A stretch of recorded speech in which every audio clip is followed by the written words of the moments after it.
మనలో చాలామందికి తెలుసు, కొన్నిసార్లు ఊపిరి తీసుకోవడం కూడా ఎంత కష్టంగా ఉంటుందో. నిద్రలేచిన క్షణం నుంచే ఎందుకు బతుకుతున్నామా, ఈరోజు ఎలా గడుస్తుందా అన్న ఒక భారం మనసుని కుంగదీస్తోంది. ఇది ఏదో చిన్న ఫీలింగ్ కాదు, మనల్ని పూర్తిగా కమ్మేసే ఒక అనుభవం. సరే, అసలీ బాధ యొక్క బరువు గురించి కొంచెం లోతుగా చూద్దాం. ఇది కేవలం ఒక ఎమోషన్ కాదు, ఇది మన జీవితంలో ఉన్న గందరగోళాన్ని, మనలోని అహాన్ని, మనం కట్టుకున్న భ్రమల్ని, వాటన్నిటినీ పక్కకు నెట్టేసి మన నిజస్వరూపాన్ని మనకు చూపించే ఒక శక్తివంతమైన అనుభవం. ఈ బాధ మన ఆత్మలో ఎవ్వరికీ కనిపించని చాలా బలహీనమైన ప్రదేశాలను బయటపెడుతుంది.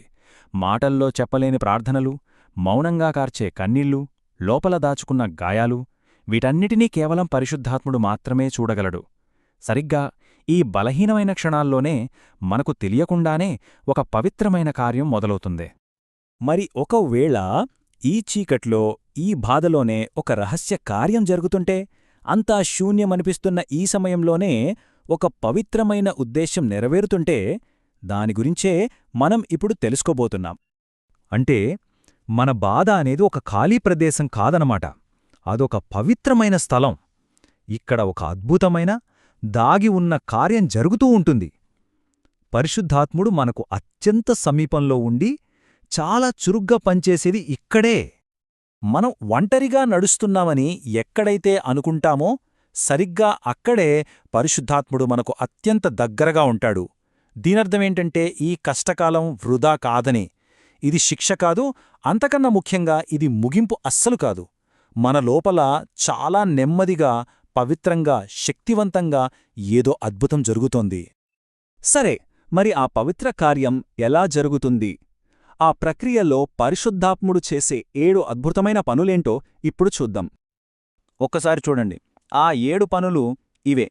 ఆయన మనతో కలిసి మూలుగుతాడు, మన బాధ వెనుక ఉన్న ఉద్దేశ్యాన్ని బయటపెడతాడు, మనకు బలాన్నిస్తాడు, మన స్వభావాన్ని మారుస్తాడు, దేవునితో లోతైన బంధంలోకి నడిపిస్తాడు, మన గాయపడిన హృదయాన్ని బాగుచేస్తాడు, చివరికి మన బాధనే ఇతరులకు సేవ చేసే మార్గంగా మారుస్తాడు. మొట్టమొదటిది, గుండె బరువెక్కిపోయి అసలు ఏం మాట్లాడాలో కూడా తోచినప్పుడు పరిశుద్ధాత్ముడు మన స్వరంగా మారతాడు. మన హృదయంలోని వేదనను పరలోకం అర్థం చేసుకునే ప్రార్థనగా మారుస్తాడు. మన మౌనం దేవుడితో మన బంధానికి ముగింపు కాదు, అది ఆత్మ అడుగుపెట్టి మనకు బలంగా, స్వరంగా మారేందుకు ఒక ద్వారం. ఇక రెండోది, పరిశుద్ధాత్ముడు మన బాధ వెనక ఉన్న ఉద్దేశ్యాన్ని బయటపెడతాడు. చూడండి, ఆయనే మనకు బాధను కలిగించకపోవచ్చు, కాని ఏ బాధను వృధా పోనివ్వడు. సుఖంగా ఉన్నప్పుడు నేర్చుకోలేని లోతైన పాఠాలు కష్టాల్లోనే ఉంటాయి. మనల్ని నాశనం చెయ్యాలనుకున్న దాన్నే మనల్ని నిర్మించే ఒక సాధనంగా ఆయన మారుస్తాడు. ఇక మూడోది, ఆయన మనకు మానవ సామర్థ్యానికి మించిన బలాన్నిస్తాడు. మన జీవితంలోని కష్టాలు చూసి జనాలు ఆశ్చర్యపోతారు. ఇన్ని కష్టాలు పడికూడా ఇంకా ఎలా నిలబడగలుగుతున్నారు అని అడుగుతారు.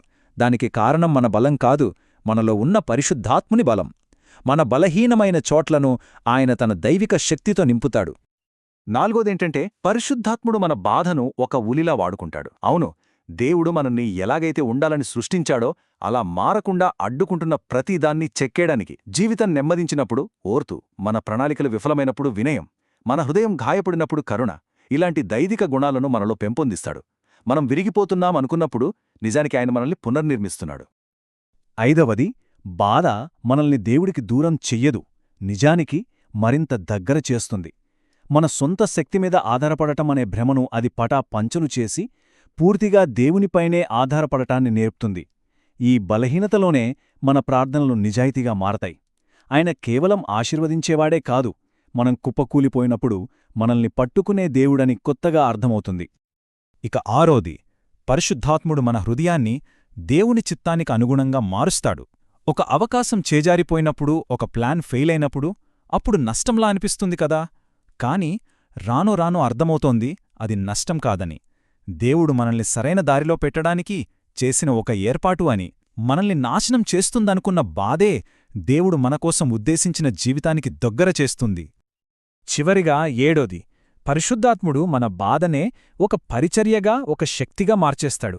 శత్రువు దేన్నైతే మనల్ని నాశనం చేయడానికి వాడాడో దాన్నే ఆయన ఇతరుల్ని కాపాడేందుకు ఒక సాక్ష్యంగా మలుస్తాడు.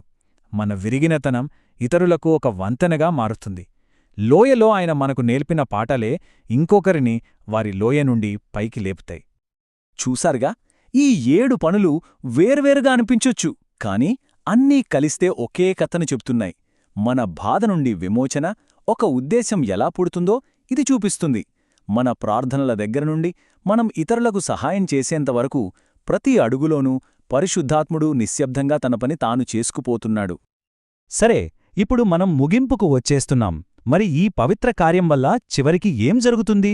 మన గాయం ఒక సాక్ష్యంగా ఎలా మారుతుందో చూద్దాం. ఒక విషయం బాగా గుర్తుపెట్టుకోవాలి. మనల్ని గాయపరిచిన దానికి చివరి మాట ఉండదు. మనల్ని విరిచేసింది మన గుర్తింపు కాదు.